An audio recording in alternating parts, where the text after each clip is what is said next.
Hello बच्चों, कैसे हो? तैयार हो अगले लाइव सेशन के लिए?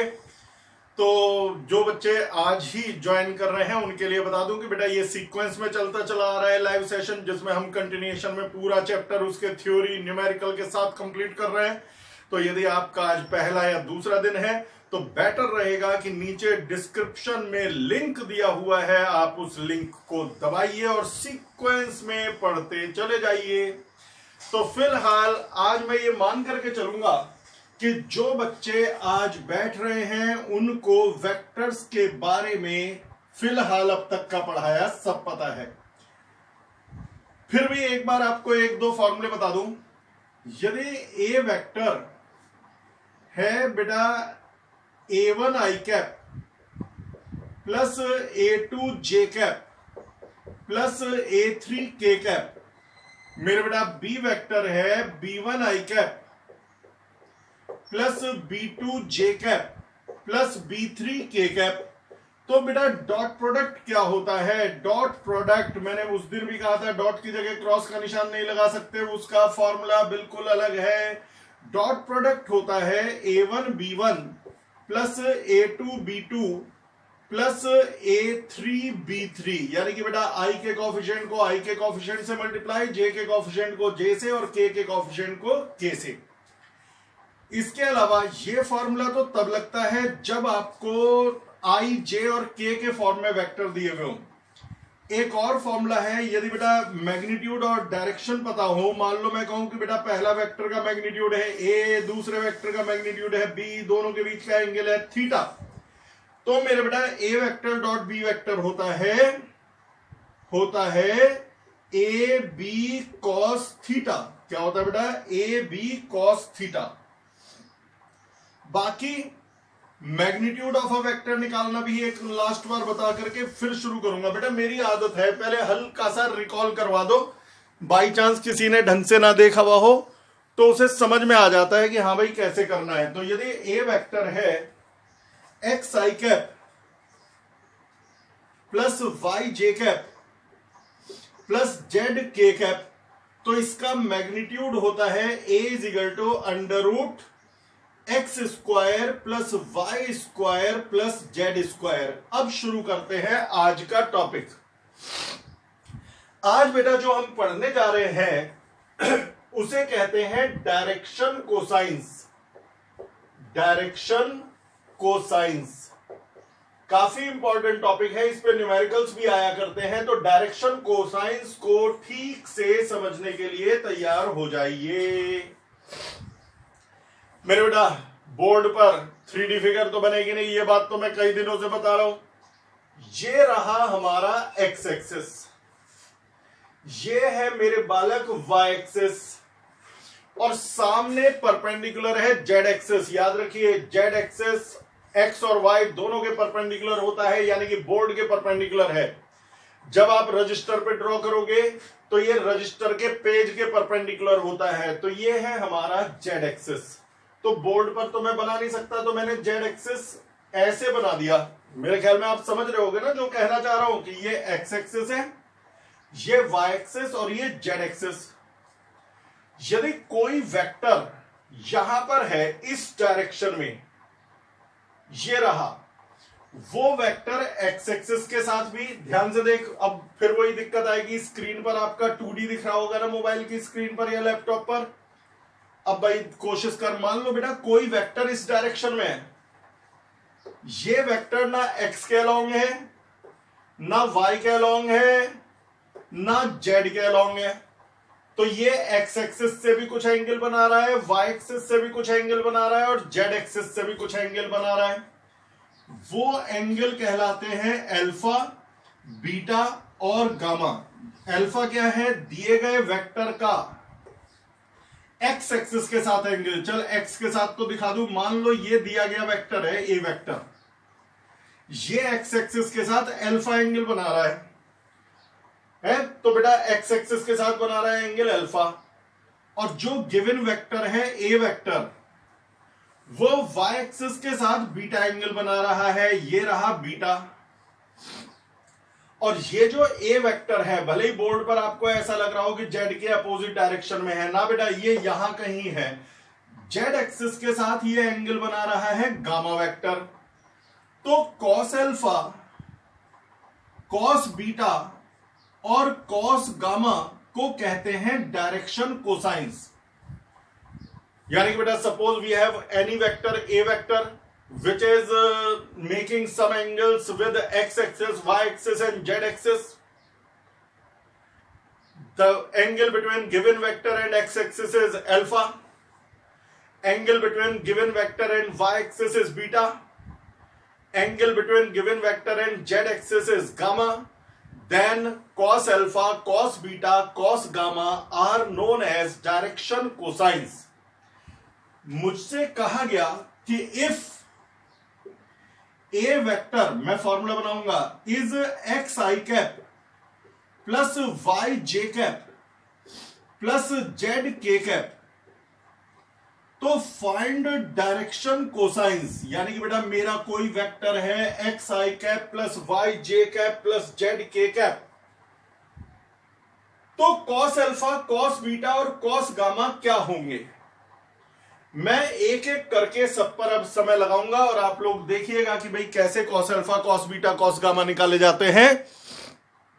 सबसे पहले आप ये बताओ अल्फा किस किस के बीच का एंगल है। अल्फा है एंगल, पहले केस 1, अल्फा किस किस के बीच का एंगल है, तो जवाब है ए वेक्टर और एक्स एक्सिस के बीच का। अल्फा किस किस के बीच का एंगल है, ए वेक्टर और एक्स एक्सिस के बीच का, यानी इस वेक्टर और एक्स एक्सिस। लेकिन ए वेक्टर तो है x i cap plus y j cap plus z k cap. बेटा केस 1 सबसे ध्यान से सुनना, आगे के लिए फॉर्मूले निकाल करके दे रहा हूं आप लोगों को। ए वेक्टर है x i cap plus y j cap plus z k cap. अब यानी कि बेटा इस वेक्टर के और एक्स एक्सिस के बीच का एंगल है अल्फा। अब जरा सोचो, यदि इस वेक्टर और एक्स एक्सिस के बीच का एंगल अल्फा है, तो इसका मतलब इस वेक्टर और आई कैप, 1 आई कैप के बीच का एंगल भी अल्फा ही होगा। क्यों? कई बच्चे कहेंगे यो क्या बात करी। एक बात बता बेटा, आई कैप क्या होता है, रोज पढ़ रहे हो ना, पढ़ रहे हो रोज। मुझे बता एक्स एक्सिस की डायरेक्शन में जो वेक्टर है वो आई कैप है, यूनिट वेक्टर। यदि मेरा गिवन वेक्टर ए वेक्टर, मेरा given vector A vector x axis से अल्फा एंगल बनाएगा, तो मेरा गिवन वेक्टर आई कैप से भी तो अल्फा एंगल बनाएगा। मतलब ये कि इसके और आई कैप के बीच का एंगल अल्फा है, तो मैं इसे बी वेक्टर को आई कैप मान लेता हूं। तो मेरे बेटा ए वेक्टर और एक्स एक्सिस के बीच का, मैं जान करके एक एक चीज को 4-4 बार बोल रहा हूं, क्योंकि कई बार सुनने से ना दिमाग में टाइप हो जाता है। पहले मैंने बोला कि ए वेक्टर और एक्स एक्सिस के बीच का एंगल अल्फा है। फिर मैंने बोला एक्स एक्सिस के डायरेक्शन में आई कैप होता है, यूनिट वेक्टर, यानी कि ए वेक्टर और आई कैप के बीच का एंगल अल्फा है। फिर मैंने जान के आई कैप को बी वेक्टर बोल दिया, तो इसका मतलब ए वेक्टर और बी वेक्टर के बीच का एंगल अल्फा है। ए वेक्टर और बी वेक्टर के बीच का एंगल अल्फा है। लेकिन ए वेक्टर डॉट बी वेक्टर का फॉर्मूला होता है ए बी कॉस अल्फा। यदि ए वेक्टर और बी वेक्टर के बीच का एंगल अल्फा है तो ए बी कॉस अल्फा। यदि ए वेक्टर और बी वेक्टर के बीच का एंगल थीटा होता तो ए बी कॉस थीटा, तो मुझे ये कॉस अल्फा मिल जाएगा। कॉस अल्फा का फॉर्मूला क्या होगा, A vector dot B vector upon A B, है बेटा। तो अब जरा फॉर्मूला तैयार करने के लिए लास्ट स्टेप पर पहुंच गए। कॉस अल्फा का फॉर्मूला ये याद कर लीजिएगा। बताओ ए वेक्टर डॉट बी वेक्टर क्या होगा, इसका और इसका डॉट प्रोडक्ट। तो आई कैप के कॉफिशिएंट को आई कैप के कॉफिशिएंट से मल्टीप्लाई करो, यानी x इंटू 1। जे कैप के कॉफिशिएंट को जे कैप के कॉफिशिएंट से मल्टीप्लाई करो तो 0 आएगा, क्योंकि जब यहां जे कैप है ही नहीं तो 0 जे कैप और 0 के कैप लिख सकते हैं। तो जे कैप के कॉफिशिएंट को जे कैप से मल्टीप्लाई करोगे कॉफिशिएंट से तो 0 आएगा, के कैप के कॉफिशिएंट को के कैप के कॉफिशिएंट से मल्टीप्लाई करोगे तो भी 0 आएगा। तो डॉट प्रोडक्ट तो हो गया। अब डिनोमिनेटर में पहले ए यानी कि ए वेक्टर का मैग्नीट्यूड, तो मेरे बालक ए वेक्टर का मैग्नीट्यूड क्या है, under root x square plus y square plus z square. और बी वेक्टर का मैग्नीट्यूड क्या है 1, क्योंकि वो एक यूनिट वेक्टर है आई कैप। और यदि कोई कहे जी लिख के दिखाओ, ले बेटा कर, खुश रहे तो जिंदगी में हमेशा। 1 का स्क्वायर प्लस 0 का स्क्वायर प्लस 0 का स्क्वायर, यही हो गया। सॉल्व करिए तो 1 आ जाएगा। तो इसे हम हटा देते हैं। यही कॉस अल्फा का फॉर्मूला है, जहां अल्फा क्या है, alpha is the angle between given vector A vector and x axis. तो कॉस अल्फा का formula x upon under root x square plus y square plus z square. अब hand to hand cos beta का formula निकलवाता हूं, फिर उसी तरह से कॉस गामा का निकलवा देंगे। अब मेरे बेटा केस 2, यदि आपको कॉस बीटा निकालना है तो पहले बताओ आपने बीटा किसको एज्यूम करा है, बीटा है गिवन वेक्टर और y एक्सिस के बीच का एंगल। बताओ बीटा किस किस के बीच का एंगल है, ए वेक्टर और y एक्सिस के बीच का एंगल, वो तो बोर्ड पे दिखा रखा है, यानी ए वेक्टर और जे कैप के बीच का एंगल। भाई अब इतना तो आप लोगों को पता होगा कि y एक्सिस की डायरेक्शन में यूनिट वेक्टर जे कैप होता है। तो मुझे पता है कि beta is the angle between A vector and y axis, यानी beta is the angle between A vector and j cap. J cap को 1 जे कैप लिख दिया,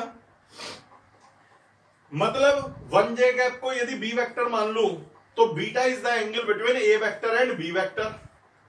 तो एक लास्ट बार बता, बीटा किस किस के बीच का एंगल है, ए वेक्टर और y एक्सिस। और y एक्सिस की डायरेक्शन में होता है जे कैप, तो बीटा किस किस के बीच का एंगल है, ए वेक्टर और जे कैप। और जे कैप को बी वेक्टर मान लिया या सी वेक्टर मान लो, जरूरी थोड़ी है बी लेना है, सी वेक्टर मान लो। Let C cap is C vector is j cap. तो beta is the angle between A vector and C vector. लेकिन यदि beta is the angle between A vector and C vector, तो A vector dot C vector is equal to A C cos beta. A vector dot C vector is equal to A C cos beta. समझ गए ना, क्योंकि beta is the angle between A vector and C vector. भाई जब हम dot product निकालते हैं A vector dot B vector A B cos theta, तो उस समय theta is the angle between A and B. तो यदि A vector dot C vector लिखोगे तो कॉस बीटा लिखना पड़ेगा, क्योंकि beta is the angle between A vector and C vector. तो कॉस बीटा क्या हो जाएगा, A vector dot C vector upon ए सी, यानी कि कॉस बीटा होगा A vector dot C vector, यानी इसका इससे डॉट प्रोडक्ट। तो यहां 0 आई कैप अपनी तरफ से बढ़ा लो और 0 के कैप अपनी तरफ से बढ़ा लो। अब बताओ आई के कॉफिशिएंट को आई के कॉफिशिएंट से किया तो 0, y को 1 से मल्टीप्लाई किया तो y, z को 0 से मल्टीप्लाई किया तो 0, तो बस y रह गया बेटा, y अपॉन a यानी कि बेटा a वेक्टर का मैग्नीट्यूड, ए वेक्टर का मैग्नीट्यूड है बेटा x square plus y square plus z square. और सी वेक्टर का मैग्नीट्यूड 1 है। वैसे भी सोच लो सी वेक्टर है जे कैप, जो कि एक यूनिट वेक्टर है जिसका मैग्नीट्यूड 1 है। या कह लो, निकाल के दिखा दो, सी वेक्टर का magnitude under root 0 square plus 1 square plus 0 square, 1 ही आएगा। तो ये आ गया कॉस बीटा का फॉर्मूला। सिमिलरली अब कॉस गामा, अब जिसे समझना है बेटा वो इतनी देर में समझ भी चुका, उसे कोई दिक्कत नहीं आने की। यदि आपसे कहे केस 3 कॉस गामा का फॉर्मूला बताओ, डायरेक्शन कोसाइन, तो एक बात बता, गामा किस किस का एंगल है, बोर्ड पे नहीं दिखाया। Gamma is the angle between A vector and Z axis. A vector यहां है और वो जेड एक्सिस यहां है, ये ए वेक्टर है और ये जेड एक्सिस है, दोनों के बीच में एंगल है गामा। तो गामा ए वेक्टर और जेड एक्सिस के बीच का एंगल है गामा, यानी ए वेक्टर और के कैप के बीच का एंगल है गामा। आ गया ना आप लोगों को? कई बच्चे तो आगे आगे लिखना शुरू कर चुके होंगे, जो बच्चे सीरियसली पढ़ते हैं।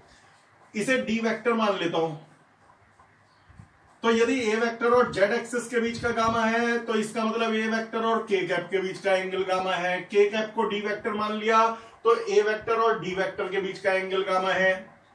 यदि ए वेक्टर और डी वेक्टर के बीच का एंगल गामा है तो A vector dot D vector is equal to A D cos gamma. तो कॉस गामा किसके इक्वल होगा? अब शॉर्टकट मार दूं जिससे इतने में हो जाए, वो होगा A vector dot D vector upon A D. A vector dot D vector, इसे पूरा कर दूं, 0 आई कैप, 0 जे कैप, 1 के कैप। तो A vector dot D vector सिर्फ जेड आएगा, करके देख लेना, इतना तो समझ ही गए। अपॉन एडी, ए यानी कि इसका magnitude under root x square plus y square plus z square, और दूसरे का मैग्नीट्यूड तो 1 है, that is a unit vector. तो ये आ गया कॉस गामा का फॉर्मूला। तो आगे के लिए आप ना इन्हें फॉर्मूले को डायरेक्ट याद करके छोड़ दो, हर बार आपको ये डिराइव करके दिखाने की जरूरत नहीं है। तो इतने में बोर्ड रब कर रहा हूं, आप मुझे बता सकते हो मैं रब करने का सामान मिल जा। पता है मैं न्यूज़पेपर से रब करता हूं। कई लोग कहते हैं डस्टर क्यों नहीं यूज करते?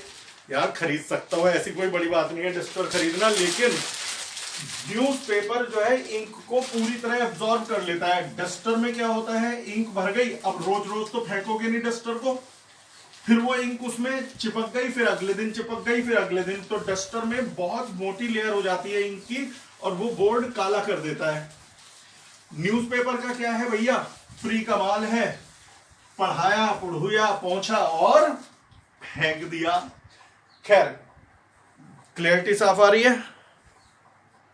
हाँ लग तो रही है। तो मेरे बेटा ये आ गया हमारा कॉस अल्फा। आगे के लिए फॉर्मूले जरा देख करके बता दो।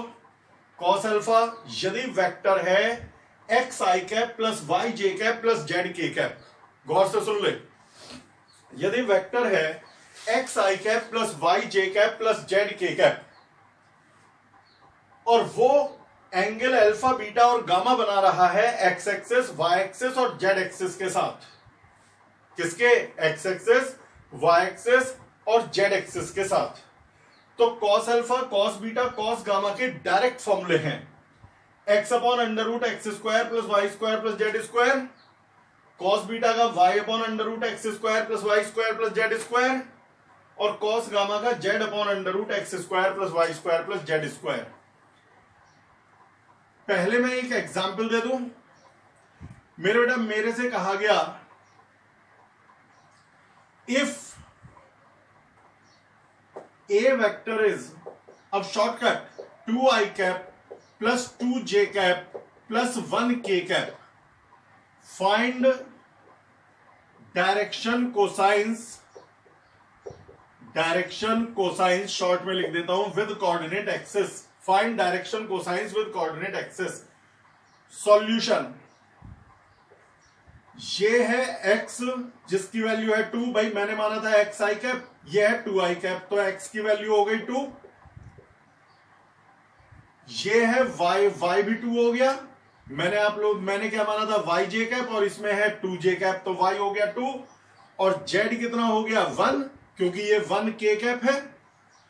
अब सीधे कॉस अल्फा वाले फॉर्मूले लगा दो। कॉस अल्फा होता है x upon under root x square plus y square plus z square, तो रखी दो x की value 2, x square plus y square plus z square, x square plus y square plus z square. तो ये भी value solve होकर के 2/3 आ जाएगी। तो आ गया डायरेक्शन कोसाइन, भाई 4 4 8 और 1 9, 9 का अंडर रूट हो गया 3, तो 2/3।